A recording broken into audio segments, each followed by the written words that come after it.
السلام علیکم ورحمۃ اللہ وبرکاتہ۔ میرے بھائیوں اور دوستوں، نماز جنازہ اور اس کی ادائیگی یہ ہم تمام مسلمانوں پر اس کا جاننا بہت ضروری ہے۔ نماز جنازہ میں 4 تکبیریں ہوتی ہیں اور بعض احادیث میں آتا ہے کہ 5 تکبیریں بھی ہیں۔ میرے بھائیو اور دوستو، نماز جنازہ کی جو پہلی تکبیر ہوتی ہے اس میں اللہ تعالیٰ کی حمد و ثنا کی جاتی ہے۔ حمد و ثنا کے بعد الحمد شریف سورہ فاتحہ کی تلاوت کی جاتی ہے اور اس کے بعد قرآن پاک کی کوئی سورت پڑھی جاتی ہے۔ یہاں میں ایک بات واضح کرتا چلوں کہ نماز جنازہ کا جو طریقہ عام طور پر ہمارے معاشرے میں رائج ہے وہ یہ ہے کہ سورہ فاتحہ نماز جنازہ میں نہیں پڑھی جاتی، لیکن احادیث کے مطالعہ سے یہ بات ثابت ہوتی ہے کہ آپ صلی اللہ علیہ وآلہ وسلم کے فرمان کے مطابق کہ وہ نماز نہیں ہوتی جو سورہ فاتحہ بغیر پڑھی جائے۔ آپ صلی اللہ علیہ وسلم کے فرمان کے مطابق کہ وہ نماز ہوتی نہیں ہے کہ جس میں سورۃ فاتحہ نہ پڑھی جائے، اس کی تلاوت نہ کی جائے۔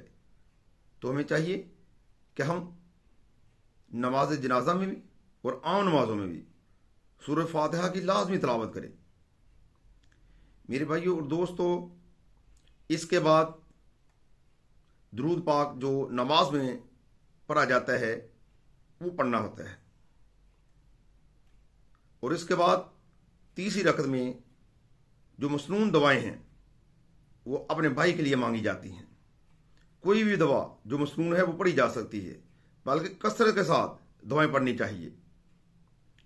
ایک جو مشہور دعا ہے کہ اللہم اغفر لنا حینا و میتنا و شاہدنا و غائبنا و صغیرنا و کبیرنا و ذکرنا و انسانا اللہم من احییتہ منا فاحیی علی الاسلام و من توفیتہ منا فتوفہ علی الایمان۔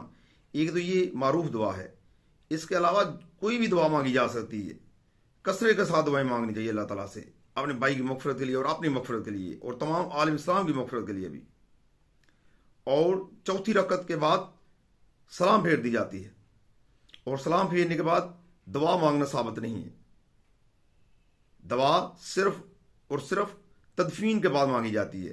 آپ صلی اللہ علیہ وسلم نے تدفین کے بعد دعا مانگنے کا حکم فرمایا ہے کہ اپنے بھائی کے لیے دعا مانگو، کیونکہ اس کا حساب کتاب شروع ہو چکا ہے۔